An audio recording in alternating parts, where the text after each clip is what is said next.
Hi అండి. Welcome back to Veronica Christiana ఛానల్‌కి స్వాగతం, సుస్వాగతం అండి. హాయ్ అండి. నా చీర బాగుందండి. చిలక పచ్చ కలర్ అండి. ఈ కలర్ అంటే నాకు చాలా ఇష్టము. నేను మరి మీ ముందుకు చాలా రోజులకొచ్చిన.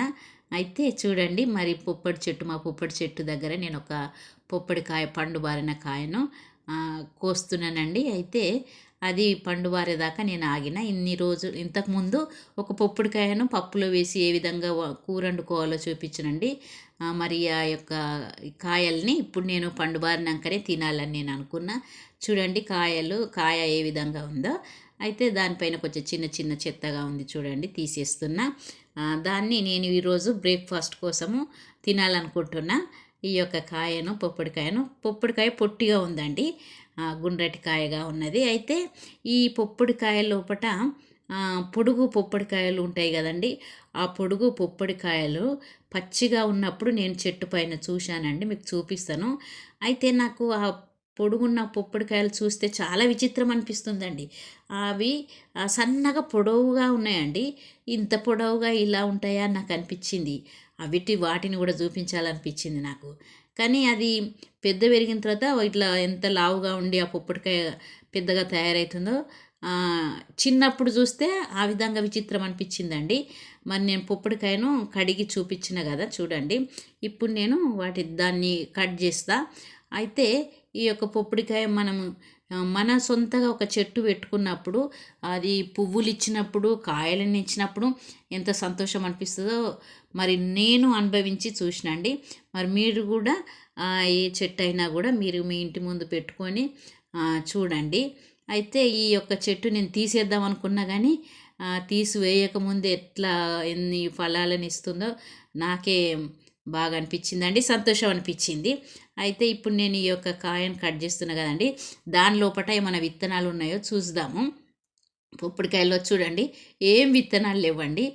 పొప్పడికాయలో చాలా విత్తనాలు ఉంటాయి కదా, కానీ ఇప్పుడు నా కాసిన చెట్టుకు ఒక్క విత్తనం కూడా ఉన్నదో లేదో చూద్దామండి. ఒక్క విత్తనం దొరుకుతుంది కావచ్చు పొప్పడికాయ అన్నప్పుడు. అయితే చూడండి అందులో ఏమి విత్తనాలు మనకేం కనిపించలేదు చూడండి. ఒక్కటి మాత్రమే కనిపిస్తుంది, అది కూడా మీకు చూపిస్తాను. అదొక్క విత్తనం మాత్రమే వచ్చిందండి. అట్లా ఉన్నది ఈ యొక్క పొప్పడికాయలో విత్తనాలు ఏమి లేవండి, ఒక్కటి మాత్రమే వచ్చింది. ఫ్రెండ్స్ మరి నా యొక్క వీడియో చూస్తున్నారు కదా, మీరు థ్యాంక్ యూ. నా వీడియో చూసి నాకు కామెంట్ పెడుతుండ్రు. భువనగిరి వినయ్ కుమార్ గారు చాలా థ్యాంక్స్ అండి. నా వీడియో చూస్తుండ్రు, మెసేజ్ చేస్తుండ్రు. తర్వాత Elagandula Prabhakar sir, thank you sir. మీ యొక్క మెసేజ్ చూసి నాకు చాలా సంతోషం అనిపిస్తుంది. తర్వాత రమాదేవి గారు, థ్యాంక్ యూ మేడం. నా యొక్క రుచికరమైన అరిసెల లోపల మీరు వీడియో చూసి సంతోషించి మెసేజ్ పెట్టిరండి. థ్యాంక్ యూ మేడం గారు. మురళీకృష్ణ గారు, గోషు పెట్టుకొని వీడియో తీయాలి, వ్యవసాయం చేయాలి అంటారు కదా సార్. తప్పకుండా నేను తీస్తాను సార్. మీ మెసేజ్లకు నేను ఏం చెప్తలేను అని మీరు అనుకోవద్దు. ఎందుకంటే నేను అవి చూస్తూ ఉంటా, పేర్లు రాసుకొని రెడీగా పెట్టుకుంటా, మిమ్మల్ని జ్ఞాపకం పెట్టుకుంటా. వీడియో చేసినప్పుడు మీ పేర్లు చెప్పాలని నేను అనుకుంటా. నేను ఎప్పటికీ మిమ్మల్ని మర్చిపోను ఫ్రెండ్స్. థ్యాంక్ యూ అండి. నా యొక్క వీడియో చూస్తుర్రు, మెసేజ్ పెడుతుండ్రు ఫ్రెండ్స్. అయితే మరి ఇప్పుడు ఈ యొక్క పొప్పడికాయ నేను అన్ని ముక్కలు ముక్కలుగా కట్ చేసి చూపిస్తున్నా కదా, చూస్తుండ్రు కదా ఫ్రెండ్స్. నా యొక్క చిలక పచ్చ గాజులు బాగున్నాయండి, నాకు చాలా ఇష్టం అండి ఇట్లా మ్యాచింగ్ వేసుకోవడం అంటే ఫ్రెండ్స్. అయితే ఇంకొకటి ఏంటంటే, నేను ఒక జగ్గుతో నేను ఆ యొక్క పండును కడిగాను కదా, పొప్పడి పండును. ఆ యొక్క జగ్గును గురించి మీకు మరి ఒకసారి మళ్ళీ చెప్దామనుకుంటున్నా. అయితే ఇంతకుముందు కడిగినప్పుడు మాత్రమే నేను మీకు చూపించానండి. ఇప్పుడు నా చేతులు కడుక్కుంటా, నేను కడుక్కున్నప్పుడు దాని గురించి మీకు చూపిస్తా. అది ఎటువంటి జగ్గు, ప్లాస్టిక్ జగ్గు కాదండి అది.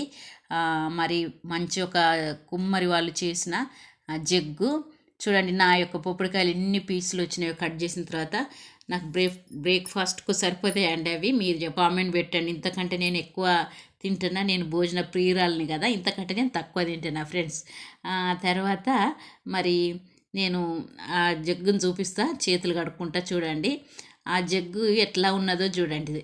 అయితే అందులో చెట్టు కూడా పెట్టుకోవచ్చండి. ఈ జగ్గులో మట్టి నింపి ఏదైనా ఒక చెట్టు పెట్టుకోవచ్చు. నీళ్ళు పోసి కూడా వాడుకోవచ్చండి. అది కుమ్మరి వాళ్ళు చేసిన జగ్గు. ఎంత మంచిగా ఆ యొక్క డిజైన్ చేసిర్రో చూడండి. తర్వాత దానిపైన డిజైన్ మీకు దగ్గరికి చూపిస్తా ఫ్రెండ్స్. ఏ విధంగా ఉందో, ఎంత కష్టమో ఆ యొక్క జగ్గు ఆ విధంగా చేయడానికి. మరి అది చేసిన తర్వాత ఎండకు ఆరబెడతారండి, కొద్దిసేపు నీడకు పెడతారండి, సారీ. అప్పుడు ఆ యొక్క జగ్గు కూలిపోకుండా జాగ్రత్త పడాలి. కుండలు ఆరిపోయి కుప్పకూలిపోతాయండి, మళ్ళీ దాన్ని పిసికి మళ్ళీ చేస్తారు. కానీ ఇట్లాంటి జగ్గులు ఇంత మంచి జగ్గు చూడండి, చేసి కాల్చి మన ముందుకు తీసుకొచ్చిర్రు అని అంటే ఎంత గొప్పతనం, ఆ చేతుల లోపట ఎంత గొప్పతనం ఉందో మనకు అర్థమవుతుంది. దానిపైన కొంచెం ఇట్లా డిజైన్గా గీతలు గీసిరండి చూడండి. ఆ యొక్క గీతలు ఎంత చక్కగా గీసిరు. కొంచెం ఆ గీత మరి మిస్ అయినా కూడా లోపలికి రంధ్రం పడే అవకాశం ఉంటుంది. కానీ అంత చక్కగా పైననే నీట్గా గీసిరండి. అంత చక్కటి జగ్గు తయారు చేసిర్రు చూడండి. అది కుమ్మరి వాళ్ళు తయారు చేసిన జగ్గు అండి. ఫ్రెండ్స్, మరి ఈ యొక్క వీడియో మీకు నచ్చినట్టయితే నాకు కామెంట్ చేయండి, మెసేజ్ పెట్టండి, లైక్ చేయండి, షేర్ చేయండి ఫ్రెండ్స్. నా యొక్క వీడియో లేట్గా పెడుతున్నానండి, సారీ, నన్ను క్షమించండి.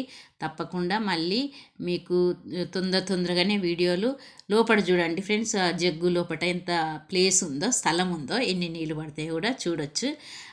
కామెంట్ పెట్టండి నా వీడియోకు. ఈ యొక్క వీడియో తప్పకుండా చూసి షేర్ చేయండి. బాయ్ బాయ్ అండి. Thank you friends. Bye bye.